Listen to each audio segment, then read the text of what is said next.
At 11, the outbreak is expanding. Patients at 2 new King County nursing homes testing positive for coronavirus. What the staff is doing differently from this facility to help stop the spread.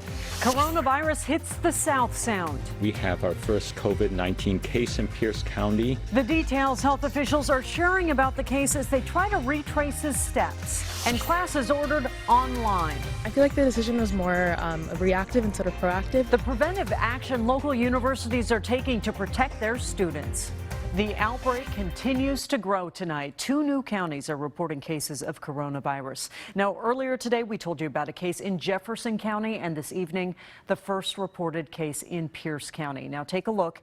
These are all of the counties reporting cases in the state. So far, 12 people have died, and the outbreak goes far outside Washington. According to some counts, more than 300 people in the United States have tested positive. But in any case, climbing hour by hour. Now, 7 more states have reported their first cases in the last 24 hours. We've got team coverage on the outbreak. Let's start with KIRO 7's Gary Horker outside the Life Care Center in Kirkland. And Gary, the feds are sending what they call a medical strike team into that facility tomorrow morning.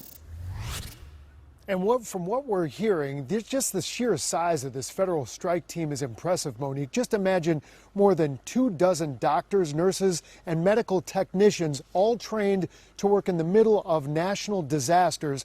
And they will be streaming through the doors of the Life Care Center right there tomorrow morning. And they'll be working with the staff to contain the outbreak. Meanwhile, tonight, around Seattle and Issaquah, 2 other nursing homes are facing the same challenge.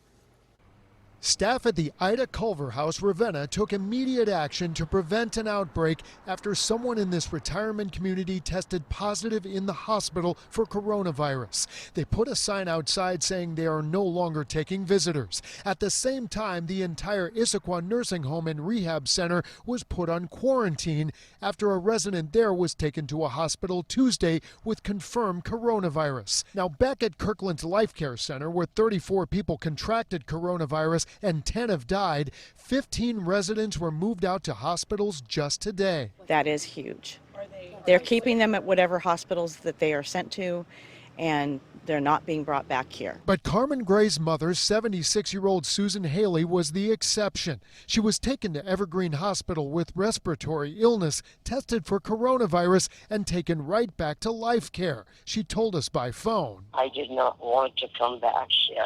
Susan said a dear friend of hers died just 5 days ago. You just don't know who's going to die next. My sister and I promised her that once we got her out of here, that we would not be bringing her back here. But staff told Carmen her mom no longer had respiratory distress, so she's right back where the CDC is sending doctors hoping to get a handle on this outbreak. There's more doctors and more nurses on staff, and they come in to see you 2-3 times a day. But families of patients can only hope their loved ones won't catch the deadly virus. They deserve better.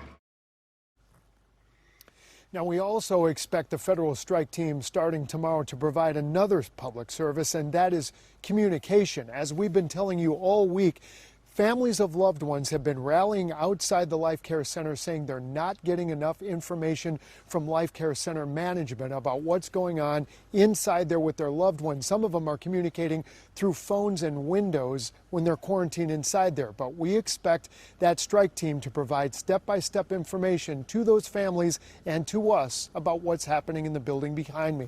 And we're live, meanwhile, in Kirkland. I'm Gary Horker, KIRO 7 News.